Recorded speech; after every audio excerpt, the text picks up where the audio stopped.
Hey there, it's Paul from Gas Tech Pool and Gas Services, and today I'm going to show you how to replace an old keypad on your Hayward heater with this new one that we sell. And first and foremost, what you need to do is shut the power off to the heater. Make sure there's no power turned on to it. I don't have the exact model heater here in front of me, so I'm going to just kind of tell you exactly how to remove the panels. There's a lower panel on the heater. There's two screws up towards the top, one on each corner.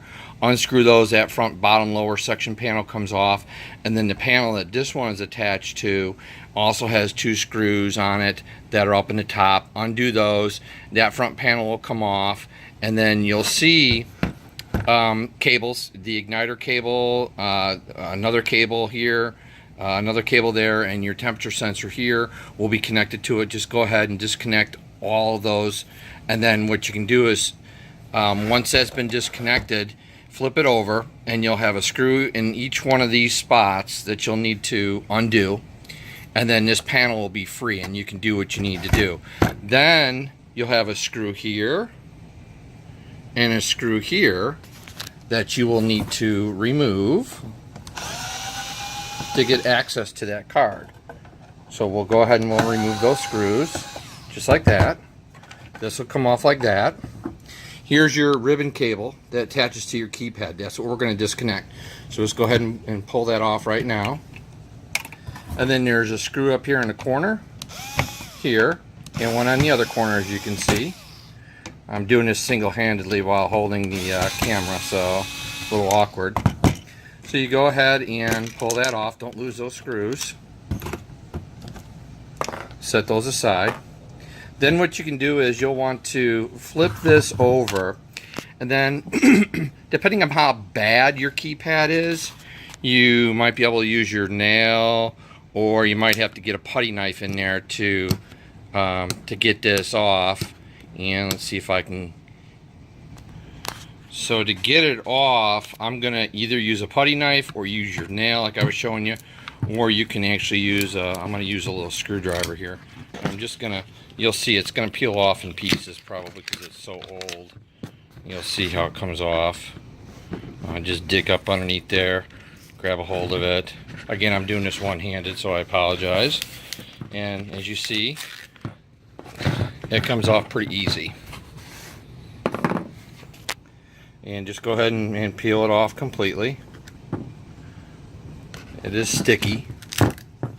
Now, once you get it peeled off completely, make note of how that ribbon cable comes through there. There's only way it's really going to come through.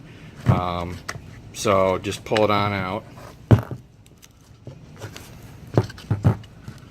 Once you've got it out, what you can do is, if it's really dirty and there's a lot of residue left behind, go ahead and clean that off with some maybe some degreaser or something. Make sure it's pretty clean for when you put the new one back on. Okay, so I got the old one off. It's pretty clean. Now comes the tricky part. Now I'm going to try and do this one-handed, so we'll see how it goes. What you need to do is you need to remove this 3M covering here that's on the sticky part of this keypad. So kind of just grab a hold of it with your fingernail a little bit, kind of peel it up some. Let's see if I can't get this here. It's a little difficult one-handed, but it can be done. And if your nails are long enough, you can probably grab it a little bit better than I can.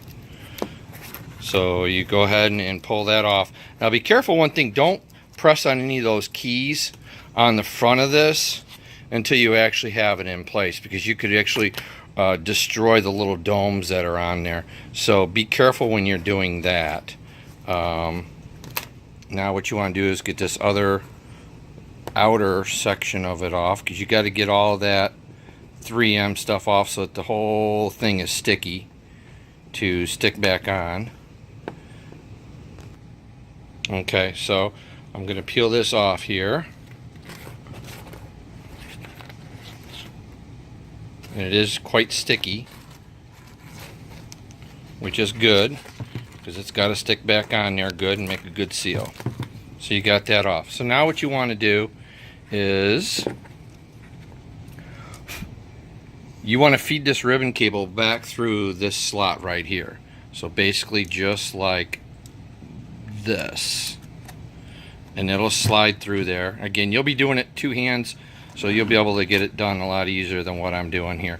Then what you want to do is you want to position this keypad so that the three holes, you know, that say standby, spa, and pool, and the two that say service and heat are directly over these holes right here, which is where the LEDs on that board are going to show through. So get this back on there, get that positioned in place, and then I'll show you how to adhere it by gently pushing down on it. Okay, so once you've got it in place, you can gently just kind of, or firmly kind of, push down on it. Don't go over the keys. Go in between the keys and go to the exterior, do the corners, go back up between the keys, and just make sure that it's seated on there pretty good. But again, I mean, you can touch the keys now actually because you got it on there on a hard surface, so you're not going to do anything, destroy them.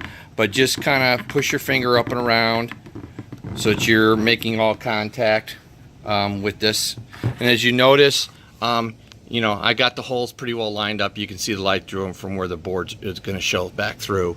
So now it's just a matter of doing reverse procedure as to what you did when you took the old one apart. So we're going to take the board and we're going to set the board back on here just like we did the other one. Set it back on just like this. Okay, just take your ribbon cable like this, bend it over like that, and push it on like that. And then just put your screws back in, your two screws up here.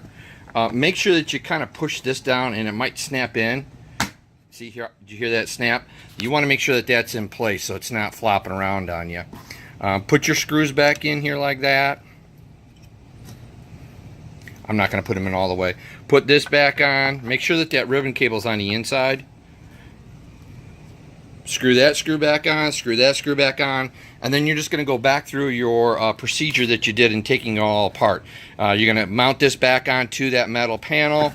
Put the 4 screws in it.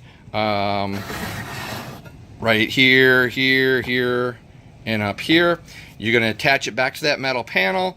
You're going to redo your cable connections, and then put your 2 panels back on. Put the top panel on, put the screws in it, tighten them up pretty good. Then put that bottom panel on and tighten those screws up. Turn your power back on, and your heater should be back and working. These keys should be functioning for you. So hopefully that answers a lot of questions on how to replace that keypad on this heater. It's pretty similar to the other models as well, but this is on the Hayward ED2 style gas pool heater.